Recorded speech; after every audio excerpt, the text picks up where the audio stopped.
সুপ্রিয় শিক্ষার্থীরা, শুভ সকাল।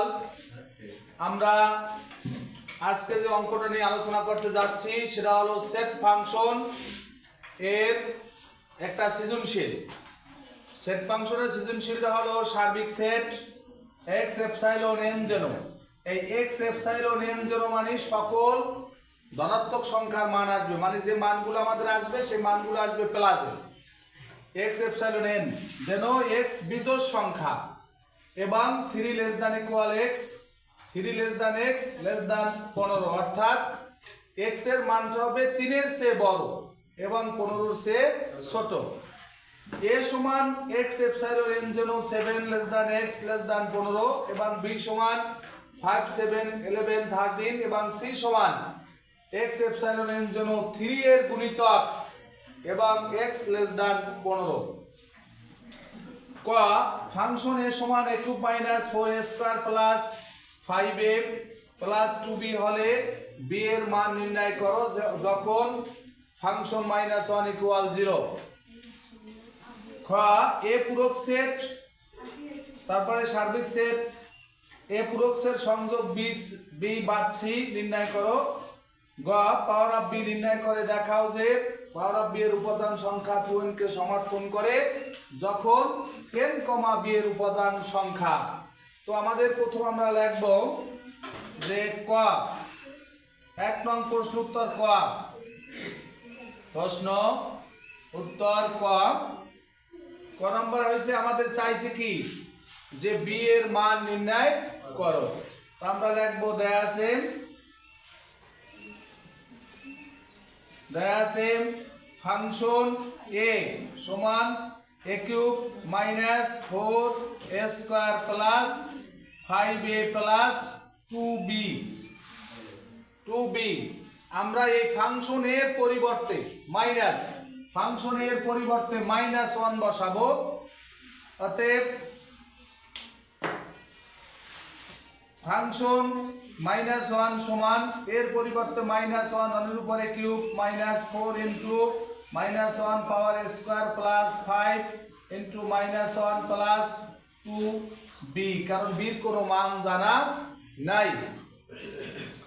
বা মাইনাস 1 এর উপরে কিউব দিলে রেজাল্ট হয় মাইনাস 1, কারণ তোমরা জানো পাওয়ার যদি জোড় সংখ্যা হয় তার নামবে প্লাস, আর যদি বিজোড় সংখ্যা হয় তার নামবে মাইনাস। এখানে মাইনাস মানে যে প্লাস, প্লাস মানে যে মাইনাস 4, প্লাস মানে যে মাইনাস 5 প্লাস 2b। বা 5 আছে 9, 9 এর 10 মাইনাস 10 প্লাস 2b। এখন প্রশ্ন মতে ফাংশন মাইনাস 1 ইকুয়াল উল্লেখ করছে 0, বা ফাংশন মাইনাস 1 এর মান দাঁড়িয়েছে আমাদের মাইনাস 10 প্লাস 2b ইকুয়াল 0, বা 2b সমান 10 আছে মাইনাস ওই পাশে গেলে প্লাস, বা b সমান 10 ভাগ 2 সমান সমান 5। অতএব লিখবা নির্ণয় মান b সমান 5। এখানে এরপরে আমাদের খ বলছে a পূরক সেট সংযোগ b বাদ c নির্ণয় করো। তো আমাদের প্রথমত সার্বিক সেট সমান x এপসাইলন n যেন x বিজোড় সংখ্যা এবং 3 less than x less than 15, অর্থাৎ সার্বিক সেটের মানটা হবে বিজোড় সংখ্যায় 3 এর চেয়ে বড় এবং 15 এর চেয়ে ছোট। তো অতএব আমরা লিখতে পারি সার্বিক সেট সমান 3 এর চেয়ে বড় বিজোড় সংখ্যা হলো 5 7 9 11 13। এটা হলো সার্বিক সেটের মান, 3 এর চেয়ে বড় এবং 15 এর চেয়ে ছোট। এরপরে আমাদের a সমান আছে x এপসাইলন n যেন 7 less than x less than 15, অর্থাৎ এটা দ্বারা বুঝাইছে x এর মানটা হবে 7 এর চেয়ে বড় এবং 15 এর চেয়ে কি ছোট। তো 7 এর চেয়ে বড় 15 এর চেয়ে ছোট আমাদের সংখ্যাগুলো হলো 9, 11, 13, তারপরে 9, 11, 13, 9, 11, 13। এখানে আমরা স্বাভাবিক সংখ্যা লিখতে পারি 9, 11, 13, 9, 11, 13, তাহলে 9, 11, 13 আসছে। এরপরে আমাদের b সমান কি দেওয়া আছে? b সমান মান দেওয়া আছে 5, 7, 11, 13।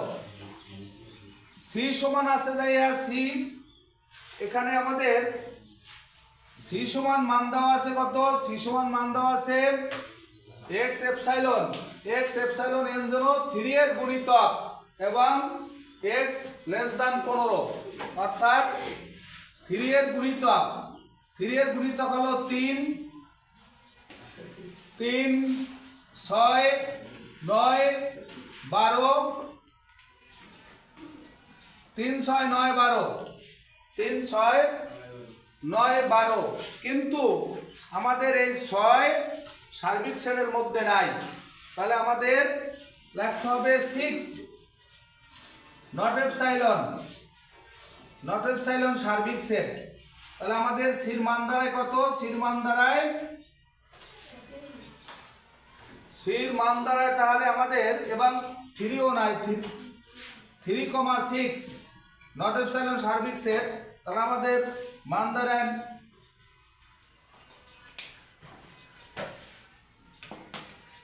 3, 6, 12 আমাদের কিসের ভিতরে নাই? সার্বিক সেটটার মধ্যে নাই। তাহলে আমাদের সার্বিক সেট থেকে এটা বাদ হবে নট এপসাইলন সার্বিক সেট। তাহলে আমাদের শুধুমাত্র সির মান দাঁড়াচ্ছে 9, কারণ 9 এটার ভিতরে আছে। এবারে আমাদের বলছে এ পূরক সেট। আমরা অতএব এ পূরক সেটের মান বের করি। এ পূরক সেট মানে সার্বিক সেট মাইনাস এ। তো সার্বিক সেটের মান হলো আমাদের আছে 5, 7, 9, 11, 13 মাইনাস এর মান আছে 9, 11, 13।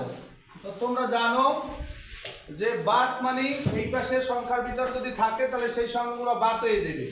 তাহলে আমাদের এখানে 9, 11, 13 বাদ দিতে পারি। আমাদের তাহলে থাকে 5, থাকে 7। আর একটা আছে আমাদের, আর একটা মান চাইছে যে কি b বাদ c। তাহলে আমরা b বাদ c যদি লিখি তাহলে আমাদের b এর মানটা আছে 5, 7, 11, 13, 5, 7, 11, 13। তাহলে আমাদের এখান থেকে যদি সির মান আমরা বাদ দিই তাহলে সি আছে 9, তো 9 এই পাশে নাই, এটাই বসে যাবে 5, 7, 11, 13। তাহলে আমাদের চাইছে কি? পরিশেষে আমাদের চাইছে যে এ পূরক সেট সংযোগ বি বাদ সি। তো আমরা দেখি এ পূরক সেটের মান বাড়িয়েছে যে কত আমাদের 5, 7 সংযোগ বি বাদ সির মান বাড়াইছে 5, 7, 11, 13। পরিশেষে আমরা এই সংযোগ মানে কমন সব, তাহলে আমাদের যাবে 5, 7, 11, 13।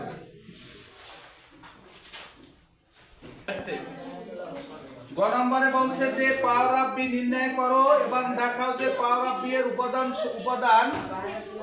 2n কে সমর্থন করে, যেখানে n বি এর উপাদান সংখ্যা। তো আমরা লিখছি 1 নং প্রশ্ন উত্তর গ। তো দেয়া আছে b সমান 5, 7, 11, 13। অতএব পাওয়ার অফ বি সমান আমাদের আসবে, প্রথমত আমরা 5, 7, 11, 13 এটা দিয়ে একটা সেট নিতে পারি। তারপরে আমরা নিতে পারি 5 দিয়ে একটা সেট, তারপরে নিতে পারি 7 দিয়ে একটা সেট, তারপরে নিতে পারি 11 দিয়ে একটা সেট, তারপরে 13 দিয়ে একটা সেট, তারপরে আমরা নিতে পারি 5,7 দিয়ে একটা সেট, 5,7 দিয়ে একটা সেট নিতে পারি। তারপরে 5,11 দিয়ে একটা সেট নিতে পারি, 5,13 দিয়ে একটা সেট নিতে পারি, 5,7, 5,11, 5,13। তারপরে আমরা 7,11 দিয়ে একটা সেট নিতে পারি। তারপরে 7,13 দিয়ে একটা সেট নিতে পারি। এরপরে আমরা 11,13 দিয়ে একটা সেট নিতে পারি। তারপরে নিতে পারি 5,7,11। তারপর নিতে পারি 5,7,13। তারপর একটা সেট নিতে পারি 5,11,13। তারপর একটা সেট নিতে পারি 7,11,13। তাহলে আমাদের সেট হলো কয়টা? 1 2 3 4 5 6 7 8 9 10 11 12 13 14 15। আর একটা সেট হলো যে ফাঁকা সেট, এই 16। মনে রাখবা আমাদের উপাদান সংখ্যা যদি হয় 2, সেট অফ উপসেট হবে 4, যদি হয় 3 উপসেট 8, যদি সদস্য সংখ্যা হয় 4 উপসেট হবে 16। তাহলে এখানে বলছে কি যে পাওয়ার অফ বি নির্ণয় করো, দেখাও যে পাওয়ার অফ বি এর উপাদান সংখ্যা 12 কে সমর্থন করে। তাহলে আমরা লিখব বি এর উপাদান সংখ্যা, বি এর উপাদান সংখ্যা n সমান হলো 4। পাওয়ার অফ বি এর উপাদান সংখ্যা পাওয়ার অফ বি এর উপাদান সংখ্যা হলো 16। যদি আমরা 2 এর পাওয়ার 4 দেই তাহলে 16 হয়। 4 এর পরিবর্তে যদি n বসাই তাহলে এখানে সমর্থন করে। তাহলে আমরা লিখব যাতে পাওয়ার অফ বি এর উপাদান সংখ্যা 2n কে সমর্থন করে। শর্ট SHOWED, শর্ট মানে দেখানো হলো। তো সবাই ভালো থাকো, সুস্থ থাকো, আল্লাহ হাফেজ।